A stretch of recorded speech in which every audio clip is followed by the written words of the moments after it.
بسم اللہ الرحمن الرحیم۔ حضرت انس رضی اللہ تعالیٰ عنہ سے روایت ہے کہ 3 بندے رسول اللہ صلی اللہ علیہ وسلم کی عبادت کے بارے میں پوچھنے کے لیے پیغمبر کریم کے گھر والوں کے پاس آئے، آ کر کے عرض کیا کہ پیغمبر کریم کے معمولات کیا ہیں، ان کو بتایا گیا۔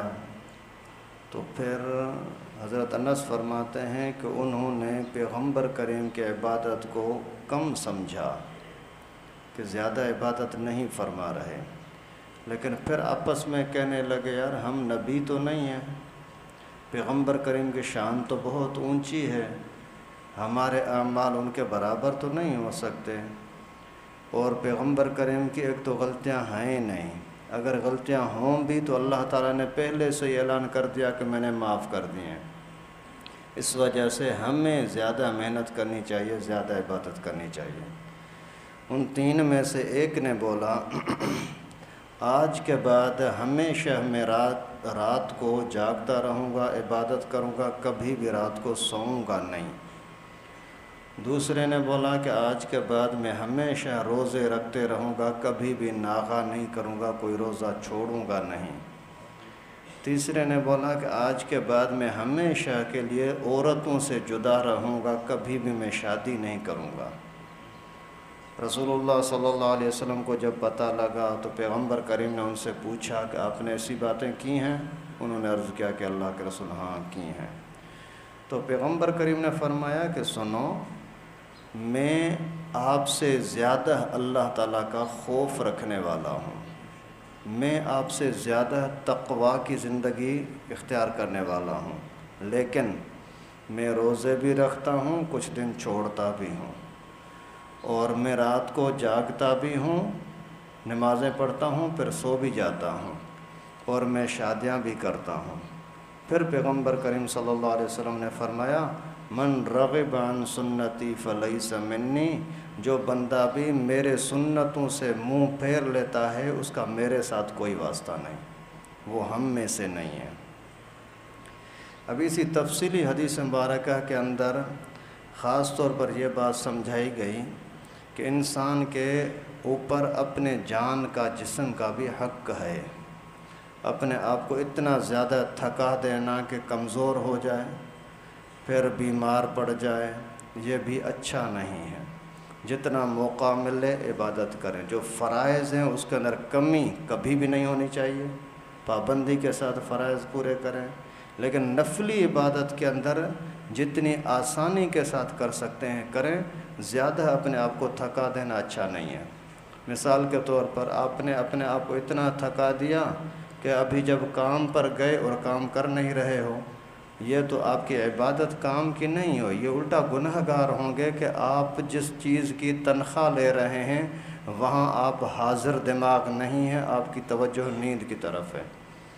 یا بہت سارے لوگ نماز کے اندر بھی ایسے ہی جھوٹے کھا رہے ہوتے ہیں، نیند لگی ہوتی ہے، تو یہ نماز کس کام کی ہے؟ پیغمبر کریم نے کسی صحابی کو دیکھا اسی طریقے سے نماز میں جھٹکے کھا رہا تھا، تو اللہ کے نبی نے فرمایا جاؤ جا کر کے آرام کرو، بعد میں نماز پڑھنا۔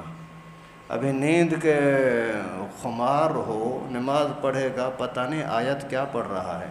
کبھی کبھار ایسا ہوتا ہے آدمی زبان سے بات کر رہا ہوتا ہے نا، جب نیند کا جھٹکا آ جاتا ہے باتیں پتہ نہیں کہاں کہاں چلی جاتی ہیں، تو تلاوت کے اندر بھی اگر ایسا ہو گیا پھر نماز کہاں سے ہوگی؟ خیر، تو نمازیں بھی پڑھیں، آرام بھی کریں، اور روزے بھی رکھیں، افطاری بھی کریں۔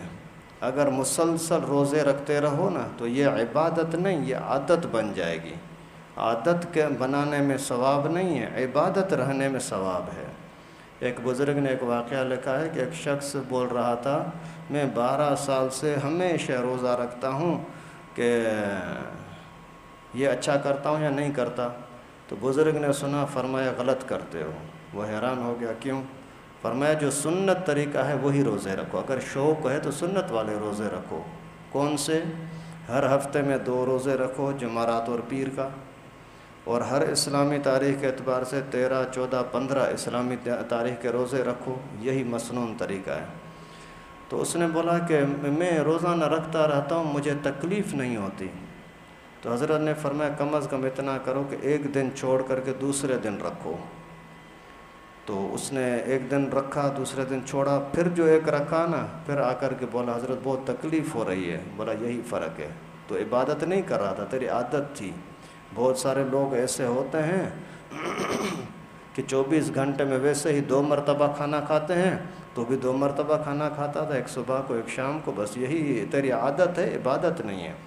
عبادت میں جتنی تکلیف ہوتی ہے اتنا ثواب زیادہ ہوتا ہے۔ اچھا، اسی طرح سے پھر شادی کا مسئلہ ہے، تو شادی کو چھوڑ دینا یہ کوئی عبادت نہیں ہے۔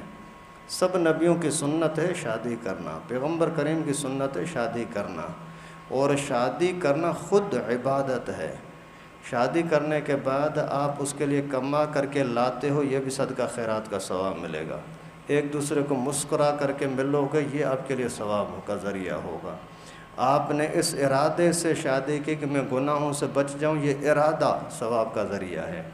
آپ نے یہ ارادہ کیا کہ میرے بچے پیدا ہوں گے، ان کو قرآن سکھاؤں گا، دین سکھاؤں گا، دین میں لگاؤں گا، یہ الگ سے ثواب ہے۔ تو شادی کرنا خود یہ بھی بہت بڑی عبادت ہے۔ تو اتنی ساری عبادتوں کو اپنے آپ کو محروم کرنا یہ کوئی اچھی بات نہیں ہے۔ اللہ کے نبی صلی اللہ علیہ وسلم نے یہ سبق دیا، پھر فرمایا کہ جو میری سنتوں کو چھوڑتا ہے اس کا میرے ساتھ کوئی واسطہ نہیں ہے۔ بھلے نماز پڑھتے ہو تو بھی میرے طریقے پر، شادی کرتے ہو میرے طریقے پر، کوئی بھی کاروبار کرتے ہو جائز طریقے پر، اگر کیا تو ٹھیک، نہیں تو پھر وہ تمہارا کسی کام کا نہیں ہے۔ اللہ تعالیٰ سے دعا ہے کہ اللہ پاک ہم سب کو سنتوں کو سمجھنے کی اپنے زندگی میں لانے کی توفیق نصیب فرمائے۔ وآخر دعوانا ان الحمد للہ رب العالمین۔